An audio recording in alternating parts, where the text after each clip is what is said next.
Hello everybody, this is the first book of the season, The Adventures of Captain Underpants, and I will begin with the series of Captain Underpants.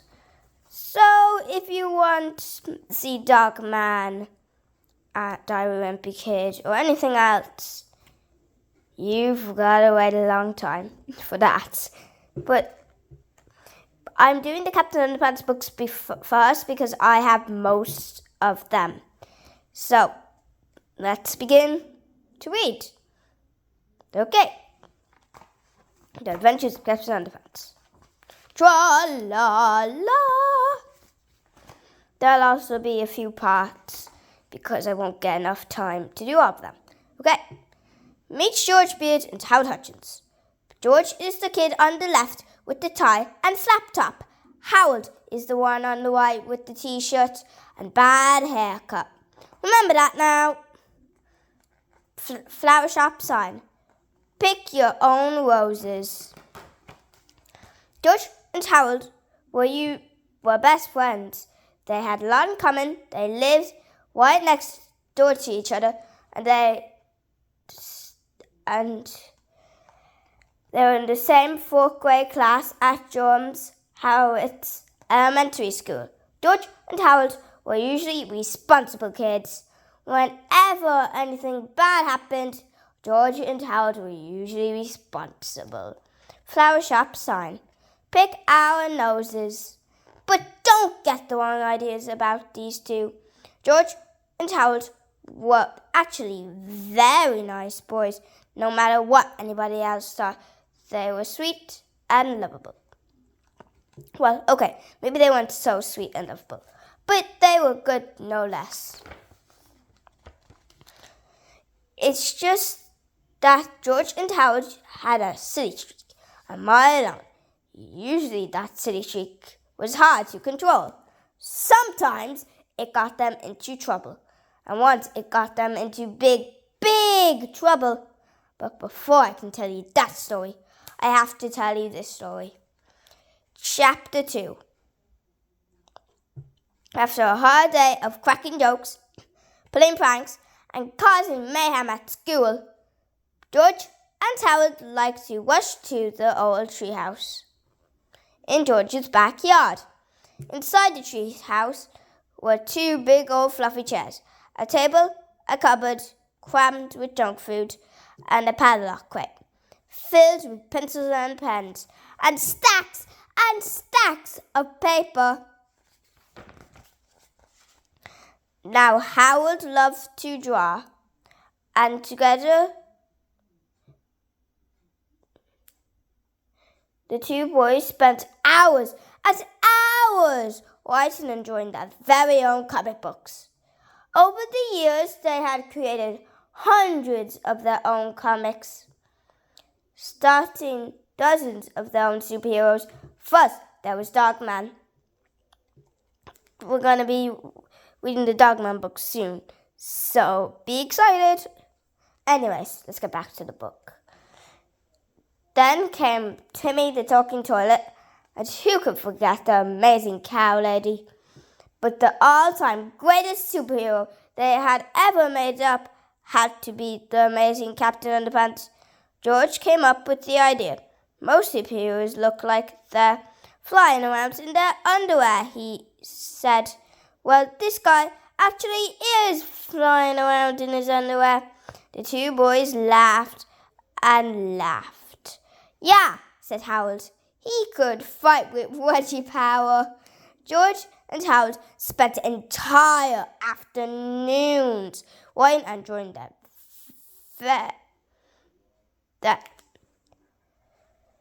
Adventures of Captain Underpants. He was the coolest superhero ever.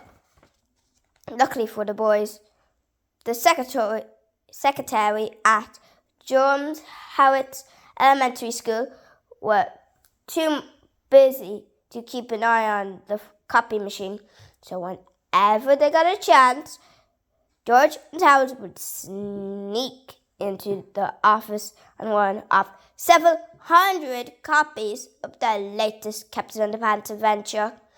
After school, they sold their homemade comics on the playground for 50 cents each.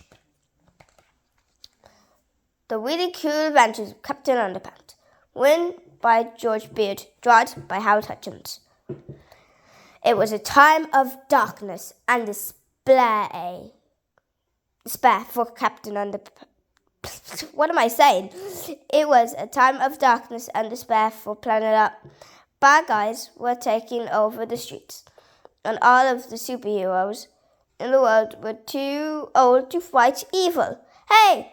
Ha ha! Then along came a new, improved, extra strength superhero! Tra-la-la! Look up in the sky. It's a bird. It's a plane. It's an egg sandwich.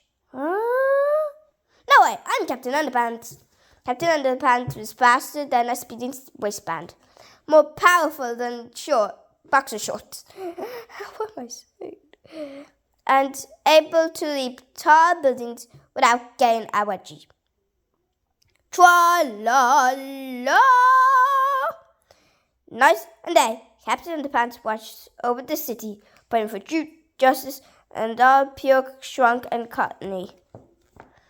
Meanwhile, at a nearby elementary school, it was stinky taco surprise day at the cafeteria. Yuck! Everybody hated it so much they all threw it away. Soon, the cafeteria food came alive. I am the edible hunk. The monster ran around the school, eating everything in sight. Much. Help! The edible hunk just ate up 15 folding chairs. And the gym teacher. Oh no, not the folding chairs. Why do you only care about the folding chairs? What's wrong with this guy? Very sus. This looks like a job for Tra-la-la, Captain Underpants.